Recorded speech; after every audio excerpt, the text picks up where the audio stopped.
যেটা বলছিলাম, এই 7টা আসমানের উপরে আছে কুরসি, তার উপরে মহাসাগর, তার উপরে আছে আরশে আজিম। যে আরশে আজিমের 8টা খুঁটি আছে। কয়টা খুঁটি? 8টা খুঁটি ধরে আছেন মাত্র 8 জন ফেরেশতা। সূরা হাক্কার মধ্যে এটা আছে। কোন সূরা? হাক্কা। এই 8 জন ফেরেশতা এটাকে বহন করে কিয়ামতের দিন নিয়ে আসবেন। তাদের শক্তি চিন্তা করেন। আর একজন ফেরেশতার ফুৎকারে এই যে দেখছেন গ্যালাক্সির পর গ্যালাক্সি হাবি জাবি সব ধ্বংস হয়ে যাবে। একজন ফেরেশতার ফুৎকারের মাধ্যমে ধ্বংস হবে। এরপরে আল্লাহ বলছেন আফালা তুমিনুন আফালা ইউমিনুন, এরপরেও কি তোমরা ঈমান আনবে না? আওয়ালাম ইয়ারাল্লাযীনা কাফারু, কাফেররা কি লক্ষ্য করে দেখে না?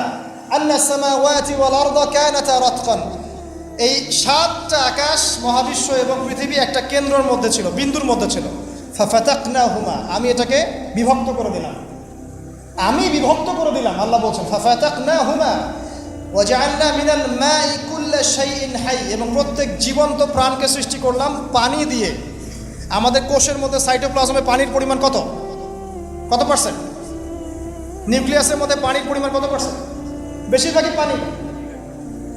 পড়াশোনা করেন, পানি দিয়ে তৈরি করেন 70 to 80%। আফালা ইউমিনুন, এরপরে আল্লাহ বলছেন তবুও কি তারা বিশ্বাস করবে না? তো ওই আরশে আজিম ধরে আছেন 8 জন ফেরেশতা। তারপর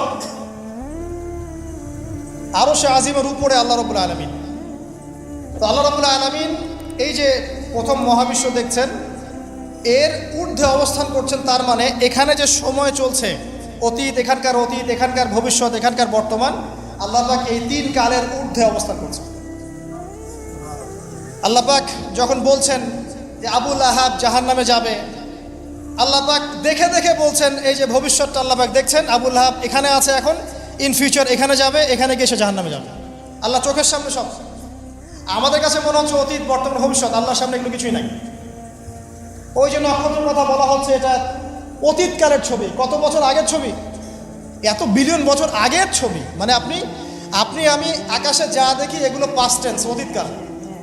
এতে সূর্য আপনি দেখছেন এখন, এটা 8 মিনিট 20 সেকেন্ড আগের সূর্য। ওদের থিওরি মতে আলো আসতে যে সময়টুকু লাগে, এই সময়টুকু চলে যাচ্ছে আপনার। আলো আসতে কতটুকু সময় লাগে পৃথিবীতে? 8 মিনিট 19 সেকেন্ডের মতো। তার মানে আপনি যে সূর্যটা দেখছেন এটা আসলে 8 মিনিট 19 সেকেন্ড আগের সূর্য। তার মানে আমরা যা দেখছি আকাশে সব পাস্ট টেন্স, অতীতকাল। তাহলে যদি সূর্য থেকে পৃথিবীকে দেখা যায়, তাহলে ওরা পৃথিবীর অতীতকাল দেখবে। কথা কি বুঝতে পারছেন? আল্লাহ পাক এগুলো সবের ঊর্ধ্বে। এই আলোর চেয়ে প্রচণ্ড গতিতে, আলোর বেগের চেয়ে যদি অনেক অনেক অসীম গতিতে কেউ যদি ছুটতে পারে মহাকাশে, তাহলে সে এই সব কালের ঊর্ধ্বে চলে যাবে। স্টিফেন হকিংসের তো সূত্র আছে এরকম। এটাই নবী সাল্লাল্লাহু আলাইহি ওয়াসাল্লামের মেরাজের সাথে মিলে যায়। তিনি গিয়েছেন, ফিরে এসেছেন, এসে দেখেছেন অজুর পানি গড়িয়ে পড়ছে টাইমের ঊর্ধ্বে।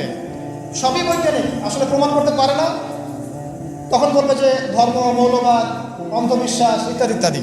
যখন প্রমাণ করতে পারবে তখন ধার্মিক হয়ে যাবে প্রতিটা বিষয়। তো এটা নিয়ে আরো ডিপ কথা আছে, আজকে ওইদিকে আমি যাচ্ছি না, শুধু এতটুকু বলছি আল্লাহ পাক এই সব কিছুর ঊর্ধ্বে। সেখান থেকে আল্লাহ রাব্বুল আলামিন সব কিছু দেখেন এবং শোনেন। আসুন, আল্লাহ কোথায় এটা খুঁজতে ইব্রাহিম আলাইহিস সালাম বলছেন, হয় তারা আমার রব, চাঁদ আমার রব, বা নক্ষত্র আমার রব, সূর্য বড়, সূর্য রব। যখন এগুলো ডুবে গেল তখন তিনি একটা কথা বললেন, সেটা কি? ইন্নী ওয়াজ্জাহতু ওয়াজহিয়া লিল্লাযী ফাতারাস সামাওয়াতি ওয়াল আরদা হানিফা ওয়া মা আনা মিনাল মুশরিকিন। আল্লাহ পাক এটা অন্য জায়গায় বলেছেন, মা কানা ইব্রাহিমু ইয়াহুদিয়্যা ওয়ালা নাসরানিয়্যা। ইব্রাহিম ইহুদি ছিল না, নাসারা ছিল না। ওয়ালাকিন কানা হানিফান মুসলিমা, তিনি একনিষ্ঠ মুসলিম ছিলেন। ওয়া মা কানা মিনাল মুশরিকিন, তিনি মুশরিকদের অন্তর্ভুক্ত ছিলেন না। হুয়া সাম্মাকুমুল মুসলিমিন, তিনি তোমাদের নাম দিয়েছেন মুসলিম। তো একইভাবে নবী সাল্লাল্লাহু আলাইহি ওয়াসাল্লামকে দেখেন, তিনিও কিন্তু সমাজের অরাজকতা দেখে হেরা গুহায় চলে গেলেন। সেখানে আল্লাহকে ডাকতে লাগলেন, ধ্যান করতে লাগলেন। এক পর্যায়ে ওহী তার কাছে আসলো। দুজনের দেখেন কত মিল পাওয়া যাচ্ছে।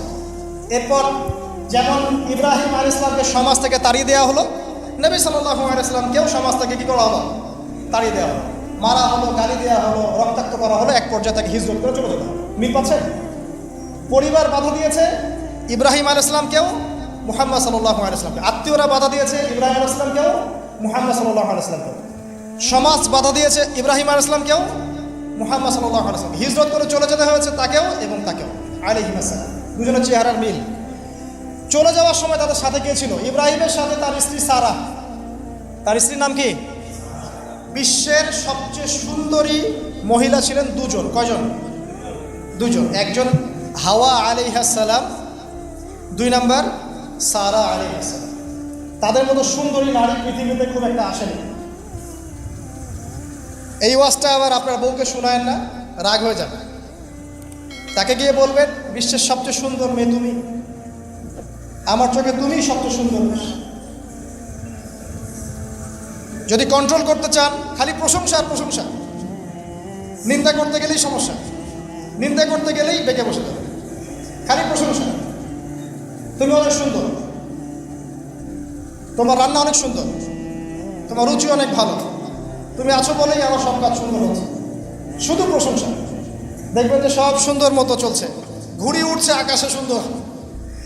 আর যদি টানা হেঁচড়া শুরু করে, তাহলে ওই যে মাঞ্জা দিতেন না আপনারা, ঘুড়ি কেটে চলে যাবে। আর অন্য আরো ঘুড়ি যদি আকাশে থাকে, তাহলে ওই ঘুড়ি প্যাঁচ লাগে কেটে চলে যাবে। কথা কি বুঝতে পারছেন? বোঝেন। যাই হোক, এখন কিন্তু এই সময়টা চলছে, প্রত্যেক ঘরে ঘরেই ফিতনা, আর প্রত্যেক ঘরে ঘরেই পরকীয়া। অতএব হৃদ্যতা, ভালোবাসা বজায় রাখার চেষ্টা করতে হবে। আল্লাহ পাক তৌফিক দান করুন, আমিন। হিজরতের সময় তাদের দুইজনের সঙ্গী হচ্ছেন তাদের স্ত্রীরা। দেখেন, শুরু থেকে নবী সাল্লাল্লাহু আলাইহি ওয়াসাল্লামের পাশে ছিলেন তার স্ত্রী খাদিজা রাদিয়াল্লাহু আনহা, এবং ইব্রাহিম আলাইহিস সালামের পাশে তার স্ত্রী সারা আলাইহিস সালাম। আর খাদিজা রাদিয়াল্লাহু আনহার অবদান সম্পর্কে তিনি বলছেন যে আমার কথা যখন কেউ শুনতো না, তখন খাদিজা আমার উপর ঈমান এনেছিল। অতএব তোমরা তাকে নিয়ে ভালো মন্দ বলো না। আর খাদিজা রাদিয়াল্লাহু আনহা সেই মহিয়সী নারী যাকে জিবরাইল আলাইহিস সালাম সালাম দিয়েছেন, এবং তার জন্য জান্নাতে এমন একটা ঘর নির্মাণ করা হয়েছে যেই ঘরের মধ্যে কোনো শোরগোল নাই, কোনো রকমের শব্দ দূষণ নাই, সুকুন আর সালাম, পিস। আমাদের মা বোনদেরকে আল্লাহ পাক খাদিজা রাদিয়াল্লাহু আনহার মতো বানিয়ে দিন, আমিন। এবার হিজরত তাকেও করতে হলো। তিনি করলেন মদিনায় সাল্লাল্লাহু আলাইহি ওয়াসাল্লাম। আর ইব্রাহিম আলাইহিস সালাম কোথায় করলেন? না, প্রথমে ফিলিস্তিনে। কোথায়? ফিলিস্তিনে। শাম দেশ বলা হয় ফিলিস্তিনকে। সেখানে গিয়ে যাওয়ার পথে একটা ঘটনা। যাওয়ার পথে একটু দাঁড়াই, যাওয়ার আগে একটা ঘটনা ঘটেছে, তারপর একটা ঘটনা। যাওয়ার আগে ঘটনা কি? সমাজের লোকজন মূর্তি পূজা করছে। সূরা আম্বিয়ার মধ্যে আছে, আমি শর্ট করছি, নাহলে সময় বেশি লাগবে। সূরা আম্বিয়ার মধ্যে আছে, লোকজন শিরক করছে। ইব্রাহিম আলাইহিস সালাম বলছেন, মা হাদিহি তামাসিলুল্লাযী আনতুম লাহা আকিফুন, এইসব কি সব মূর্তি তোমরা পূজা করো, যারা শোনেও না এবং উপকারও করতে পারে না, অপকারও করতে পারে না। তখন তার কওম তাকে বলছেন, তুমি কি আমাদের সাথে ঠাট্টা মশকরা করছো না? তোমার কাছে কোনো সত্য আছে? তখন ইব্রাহিম আলাইহিস সালাম বলছেন, তোমরা চলে গেলে আমি এদের ব্যাপারে ব্যবস্থা নিব। যখন তারা চলে গেল, ইব্রাহিম আলাইহিস সালাম এই সবগুলো মূর্তিকে ভেঙে ফেললেন, ইল্লা কাবীরাম মিনহুম, শুধু বড় মূর্তিটা বাদ দিয়ে। তারা ফিরে আসলো, এসে দেখলো যে মূর্তি ভাঙা। কে ভাঙলো? মান ফাআলা হাযা বিআলিহাতিনা, আমাদের উপাস্যদের সাথে এই কাজ কে করেছে? একজন বলল, হয়তোবা সে ব্যক্তি করেছে, ইউকালু লাহু ইব্রাহিম, যার নাম ইব্রাহিম। ডাকা হলো, তুমি কি করেছো? তিনি বলছেন যে বাল ফাআলা কাবীরুহুম হাযা, বরং তাদের বড় মূর্তিটাই কাজ করেছে। ফাসআলহুম ইন কানু ইয়ানতিকুন, ওকে জিজ্ঞাসা করো যদি সে কথা বলতে পারে। এবার তারা বুঝতে পারলো তো কথা বলতে পারে না। তখন ইব্রাহিম আলাইহিস সালাম বললেন, তুমি কেন তাহলে এমন কিছুর উপাসনা করছো যে শোনেও না, দেখেও না, কথা বলতে পারে না? আমি যাকে ভাঙলাম সে তো প্রতিহত করতে পারলো না, একটা মাছি বসলে সে তাড়াতেও পারলো না, তাহলে কেন তার উপাসনা করছো? কোনো জবাব নাই, কিন্তু হঠকারিতা, অহংকার আছে। ঠিক এখনকার নমরুদ ফেরাউনদের মতো, জবাব নাই কিন্তু হঠকারিতা, অহংকার আছে। তাকে দরবারে নিয়ে যাওয়া হলো। ওখানে শাসককে নমরুদ ডেকে বলছে, কি সমস্যা? তো ইব্রাহিম বলছে, কি সমস্যা, কে তোমার রব? ইব্রাহিম আলাইহিস সালাম বলছেন, রব্বি আল্লাযী ইউহয়ী ওয়া ইউমীত, আমার রব সে যে জীবন দেয়, মৃত্যু দেয়। নমরুদ বলছে, আনা উহয়ী ওয়া উমীত, আমি তো জীবন দেই, মৃত্যু দেই। কিভাবে?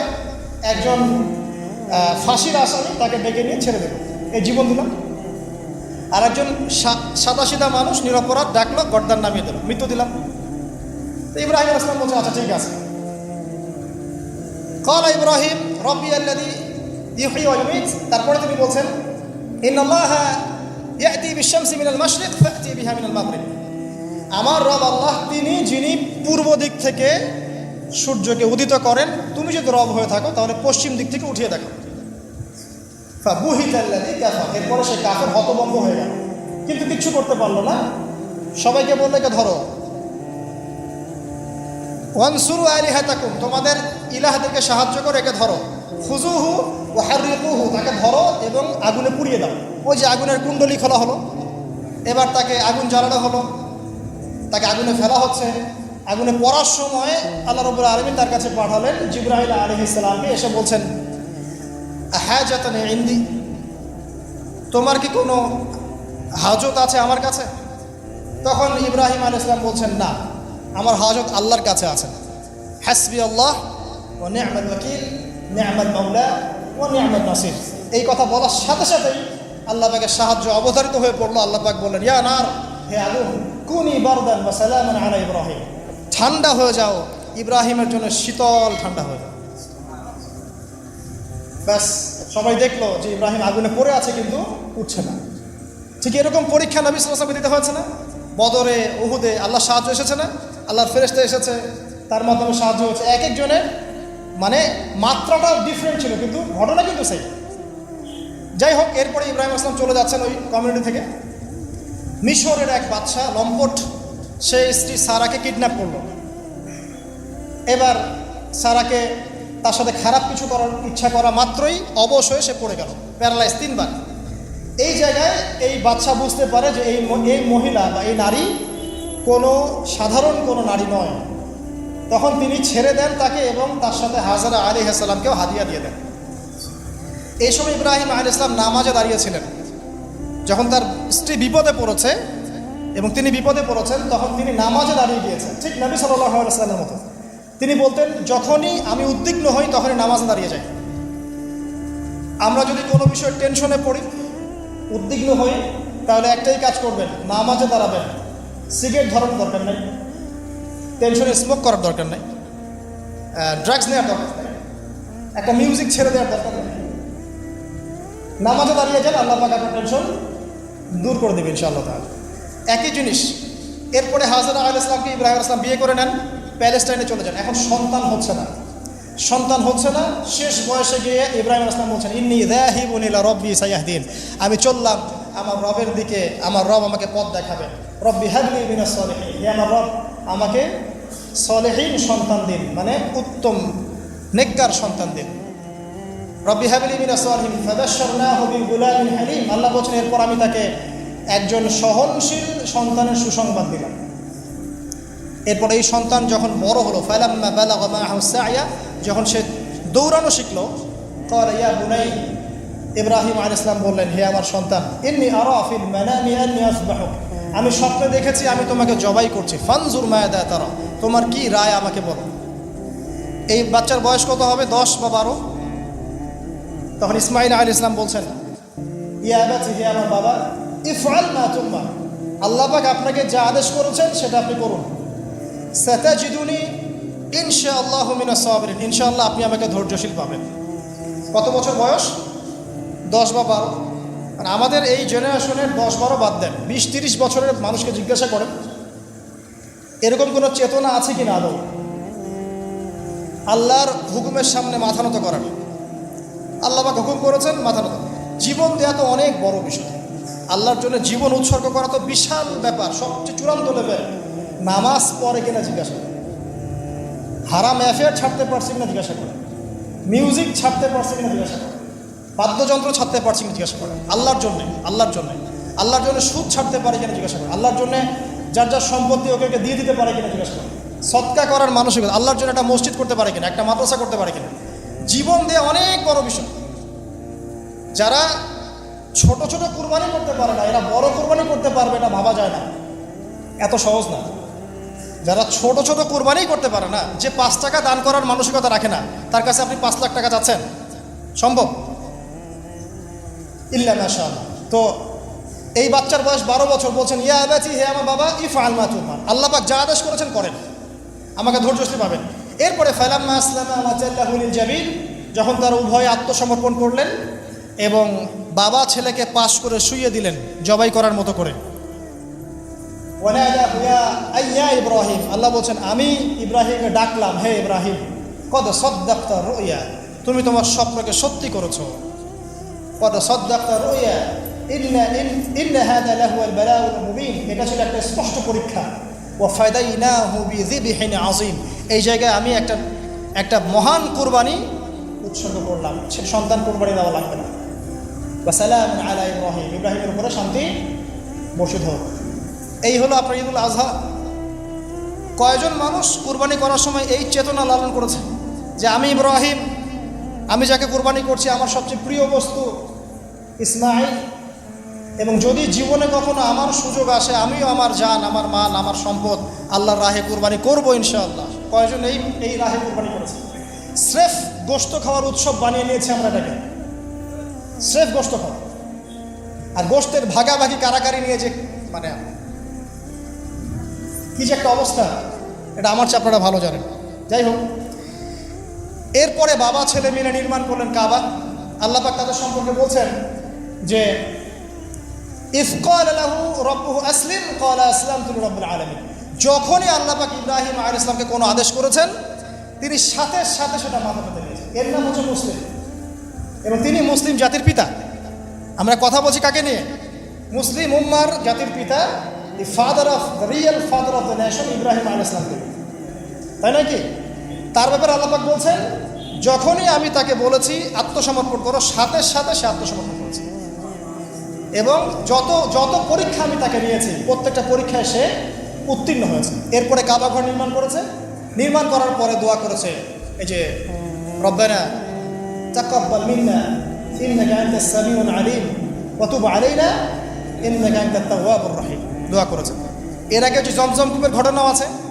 হাজরা আলাইহিস সালাম ছুটছেন, খাবার পানি কিছুই নাই, অলৌকিকভাবে আল্লাহ রাব্বুল আলামিন এই জমজম কূপ তৈরি করলেন। তাই প্রতিটা ঘটনা কার সাথে সম্পৃক্ত? ইব্রাহিমের পরিবারের সাথে সম্পৃক্ত আলাইহিস সালাম। এই দোয়া করার পর তিনি আরও একটা দোয়া করেছেন। সেই দোয়াটা কি জানেন? রব্বানা ওয়াবআথ ফীহিম রাসূলাম মিনহুম ইয়াতলু আলাইহিম আয়াতিক ওয়া ইউআল্লিমুহুমুল কিতাবা ওয়াল হিকমা ওয়া ইউযাক্কিহিম ইন্নাকা আনতাল আজিজুল হাকীম। ইব্রাহিম আলাইহিস সালাম শেষ দোয়াটা করেছেন, হে আমার রব, এরপরে আপনি এমন একটা নেশন পাঠাবেন, যেই নেশনের মধ্যে এমন একজন নবী পাঠাবেন যেই নবী তাদেরকে আপনার কিতাব শেখাবে, সুন্নত শেখাবে, তাদেরকে পবিত্র করবে। এই দোয়ার ফসল হচ্ছে মুহাম্মদ সাল্লাল্লাহু আলাইহি ওয়াসাল্লাম। ইব্রাহিম আলাইহিস সালামের দুই ছেলে, একজন ইসমাইল যাকে কেন্দ্র করে মক্কার এই ঘটনাগুলো, আরেক ছেলে হচ্ছে কি বলেন? ইসহাক, তাকে কেন্দ্র করে ওই ফিলিস্তিনের ঘটনা। ইসহাক আলাইহিস সালামের ছেলে ইয়াকুব আলাইহিস সালাম, তার সন্তান 11টা বা 12টা সন্তান, একজন বেনিয়ামিন, আরেকজন ইউসুফ, আর এইদিকে ইউসুফের ভাইরা 12 বা 13 জন সন্তান। তো এইভাবে আবার ইউসুফ থেকে আবার মিশর, মানে এভাবেই ঘুরেছে আর কি মধ্যপ্রাচ্য। মানে এই ইয়াকুব আলাইহিস সালামের বংশধরদের মধ্যেই আছে দাউদ, আছে সুলাইমান, আছে ইউনুস, ইউসুফ, সব এখানে, ঈসা ইবনে মারইয়াম, মূসা, সব এখানে। এটাকে বলা হয় বানু ইসরাইল। বানু ইসরাইল, এই কারণে ইহুদিরা জেলাস যে আমাদের এখানে শেষ নবী কেন আসলো না, ওইদিকে কেন আসলো।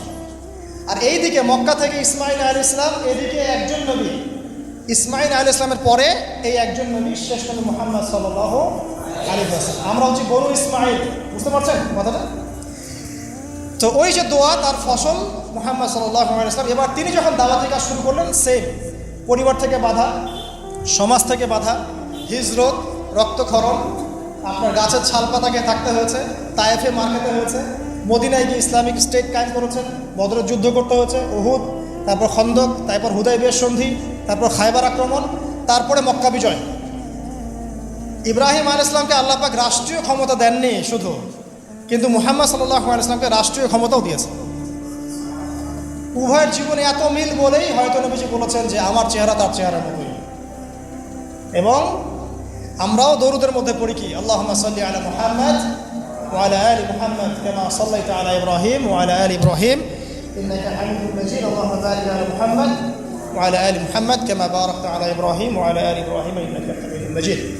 প্রিয় ভাইরা, এতটুকু আপনারা বুঝতে পেরেছেন। শেষ করার আগে এতটুকু বলবো, প্রত্যেকটা ইবাদতের পিছনে সার গল্প না জানলে সেই ইবাদতের স্বাদ পাওয়া যায় না।